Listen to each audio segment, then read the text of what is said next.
स्वागत है आपका। आप देख रहे हैं सी न्यूज़ भारत। मैं हूं आपके साथ इशिता। वक्त हो गया न्यूज़ बुलेटिन का। इस बुलेटिन में बात होगी दाहोद की, जहां पुलिस गश्त की नाकामी से स्थानीय लोगों में आक्रोश व्याप्त है। साथ ही बात होगी हजारीबाग की, जहां सीसीएल आउटसोर्सिंग कंपनी के 6 वाहन जलाने वाले 7 अपराधी गिरफ्तार किए गए हैं। ऐसी तमाम खबरों पर करेंगे विस्तार से बात। भरतपुर में जिला कलेक्टर कमर चौधरी ने बुधवार को आरबीएम अस्पताल का आकस्मिक निरीक्षण कर व्यवस्थाओं का जायजा लिया। उन्होंने निःशुल्क दवा वितरण, जांच और वार्ड सुविधाओं का निरीक्षण करते हुए मौसमी बीमारियों के मद्देनजर अस्पताल प्रशासन को सतर्क रहने के निर्देश दिए। ओपीडी में लंबी लाइनों से बचने के लिए अतिरिक्त काउंटर और पर्याप्त स्टाफ की व्यवस्था करने, रिक्त पदों पर अस्थायी वैकल्पिक इंतजाम करने और जगह कम होने पर अतिरिक्त बेड लगाने के निर्देश भी दिए। निरीक्षण के दौरान कलेक्टर ने रोगियों से संवाद कर उनकी कुशलक्षेम और इलाज की स्थिति जानी और साफ सफाई तथा भीड़ प्रबंधन मजबूत करने के निर्देश दिए। उन्होंने बताया कि अन्य जिलों और राज्यों से आए मरीज भी अस्पताल की सुविधाओं से संतुष्ट हैं। कि डॉक्टर ने हमें टाइम पे नहीं देखा या टेस्ट हमारे टाइम पे नहीं हुए, नहीं तो जनरली प्रवृत्ति होती है कि एकदम से शिकायत करेंगे जब दुखी होते हैं, परेशान होते हैं। तो मेरे को किसी एक पेशेंट ने भी ऐसा किसी भी चीज़ के ऊपर मेरे को इनपुट नहीं हुआ। कुछ पद खाली जरूर पड़े हैं। देखिए, बेड खाली तो 2-4 बेड खाली का ये मतलब है इतना बड़ा ओपीडी चल रहा है, तो ओपीडी से अगर आईपीडी में शिफ्ट करना है, कई पद खाली पदों का देखिए ये है कि गवर्नमेंट के बीच में बहुत सारा बड़ा सेटअप, ब्रॉड सेटअप है। रोज़ नए हॉस्पिटल्स खुलते हैं, नई फैसिलिटीज़ खुलती हैं, एक प्रक्रिया है भर्ती की। उसके लिए हम स्टैंडअलोन ये जो कॉन्ट्रैक्ट पे व्यवस्थाएं हैं, अगर मैं डिस्ट्रिक्ट हॉस्पिटल की बात करूं, अगर आप सफाई व्यवस्था देखेंगे, डीडीसीज के ऊपर देखेंगे, बाकी ऑपरेटर्स की व्यवस्था देखेंगे, तो बहुत लार्ज स्केल के ऊपर हमने कॉन्ट्रैक्ट पे ले रखे हैं। तो ऐसा नहीं है कि वैकेंसी की वजह से कोई इलाज में कोई है, ये कॉन्ट्रैक्ट पे वो भी सरकार की फैसिलिटी है, तो सरकार अलग अलग व्यवस्थाएं करती है, तो ये व्यवस्था करके सरकार अपने हॉस्पिटल्स को रखती है। भरतपुर से सीनू संवाददाता रीना की रिपोर्ट। गुजरात के दाहोद जिले के दाहोद शहर की अल हुसैनी सोसाइटी में देर रात तस्करों ने धावा बोला। 3 तस्करों ने एक घर की खिड़की की ग्रिल काटकर एक तस्कर के घर में घुसने और दरवाजा खोलने की कोशिश की। वे भूतल से पहली मंजिल तक पहुंचे, लेकिन घर में सो रही महिला की हलचल देखकर तस्कर चिल्लाते हुए भाग गए। घटना नवजीवन मिल के पास वार्ड नंबर 3 में हुई और पूरी घटना सीसीटीवी में कैद हो गई।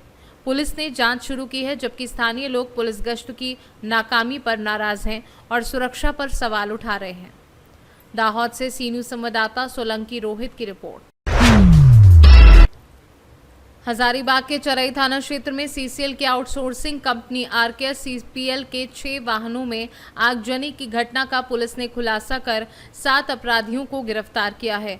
गिरफ्तार अपराधियों के पास से हथियार, गोली, चाकू, मोबाइल और नक्सली संगठन से जुड़े आपत्तिजनक दस्तावेज बरामद हुए हैं।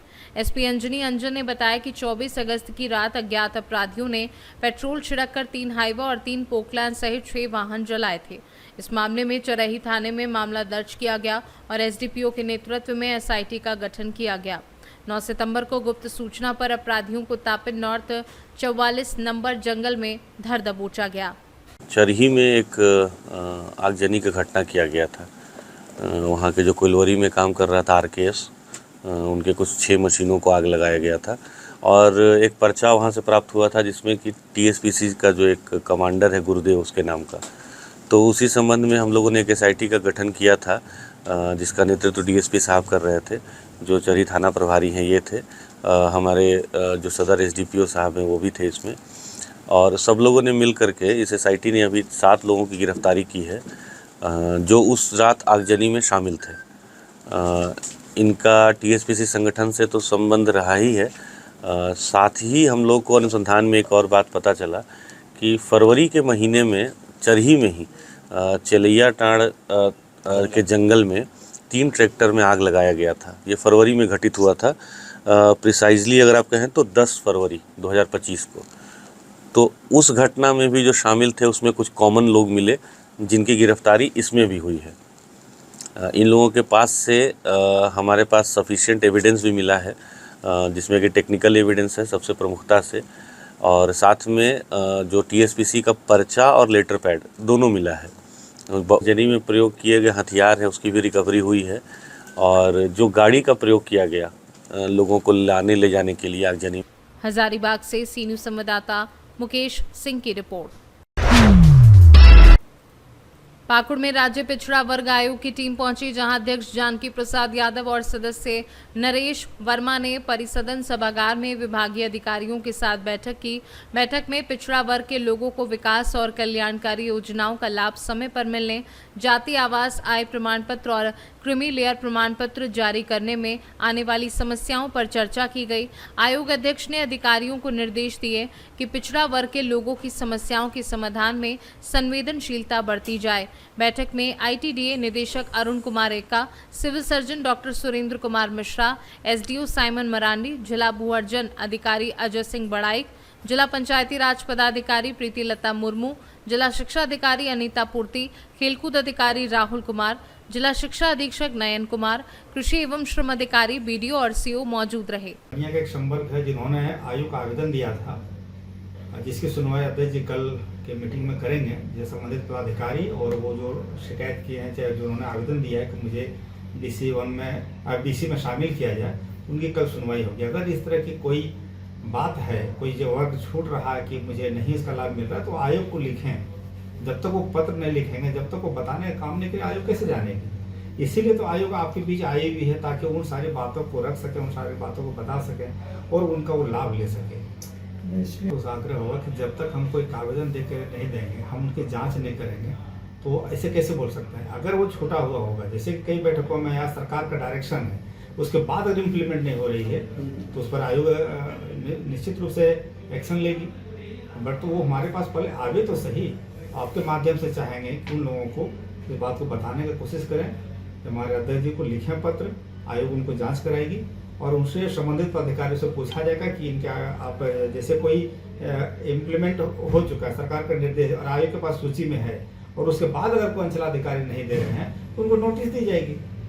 नोटिस से पूछा जाएगा कि किन वजह से, जब सरकार का इस संकल्प में है, आप कैसे नहीं दे रहे हैं। धन्यवाद।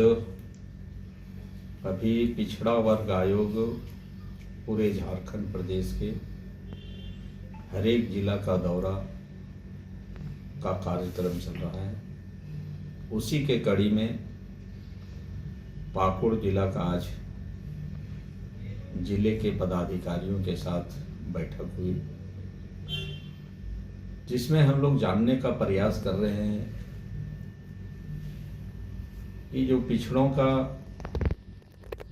सामाजिक, आर्थिक, शैक्षणिक और राजनीतिक स्तर, उनकी वस्तु स्थिति का अध्ययन कर रहे हैं, अवलोकन कर रहे हैं, और राज्य सरकार के द्वारा जो लाभकारी योजनाएं हैं उसमें पिछड़ों को कितने प्रतिशत भागीदारी मिल रही है, इसके लिए आज यहाँ पदाधिकारियों के साथ बैठक की है, जिसमें हम लोगों ने जानने का प्रयास किया कि यहाँ पर विद्यार्थियों को किस किस प्रकार का लाभ मिल रहा है, पढ़ने वाले बच्चे और बच्चियों का, और उसमें पिछड़े वर्गों की क्या स्थिति है। साथ ही साथ प्राकृतिक आपदा और आउटसोर्सिंग के माध्यम से जो सरकारी संस्थाओं में और गैर सरकारी संस्थाओं में जो लोगों को रखा गया है, रोजगार दिया गया है। पाकुड़ से सी न्यूज संवाददाता पंकज भगत की रिपोर्ट। बुलेटिन में फिलहाल इतना ही। देश और दुनिया की तमाम बड़ी जानकारियों के लिए देखते रहिए सी न्यूज भारत।